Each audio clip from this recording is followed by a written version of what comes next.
you've been a monk for like 10.5 years, but you left at some point, Yeah. and then you re-entered. Like, Yeah. why did you do that? And like, Yeah, how did well, that happen?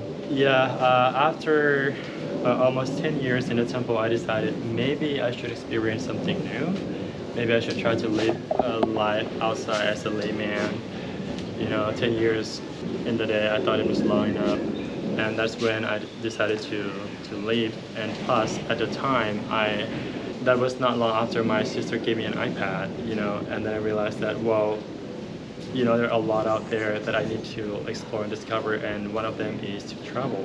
And I did a lot of research on the internet, and I found, well, maybe life outside is more interesting. That's why I decided to leave. Okay. And then I found a job in a hotel, and I worked there for 7 months, and I got so lost. Like I said, after for that long, you live with your fellow monks and novices like a big family, and then finally you on your own. Yeah. I was very lonely, very sad. I was not very happy at all. So I decided to talk to my master, who kindly enough accepted me to go back to the temple. And he was very proud of me when I first came back, and he just talked to he told other people, the villagers, saying that he's gonna be the next one. So he put a lot of expectation on me, let's put it that way. Okay. He thought that I'll become the next abbot after him. Yeah. And everyone was happy. And then after a year and a half, I decided to leave again, and that he found it very disappointing. And I think I disappointed him a lot. But he accepted and understand my decision that I am no longer happy to be in the temple. So yeah. Okay, it was literally just an iPad that changed your perspective on of life. The temptation that I got from the internet. It's incredible. Like what you said, you went traveling, or you researched about traveling. Like, what was the first place then you traveled to? Well, Wang Vieng, which is in the south of Luang Prabang. Okay. Actually, after I left the temple, I went to Wang Vieng and I got lost. Really? Yeah, I couldn't find my way back to my guest house, and I hired a tuk-tuk. That was the first experience to get to see something else different. After many years in the temple. But you know what? I became addicted to it, and then I started traveling more and more, and it just never stopped. So I'm quite happy with the life that I'm living now.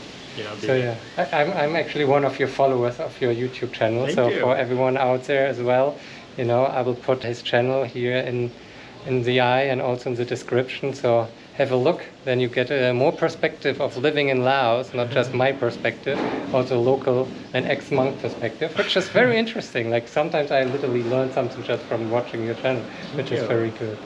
Thanks for sharing your insights. It's quite a journey from the start until now. I mean, I never thought that I would take this path at all.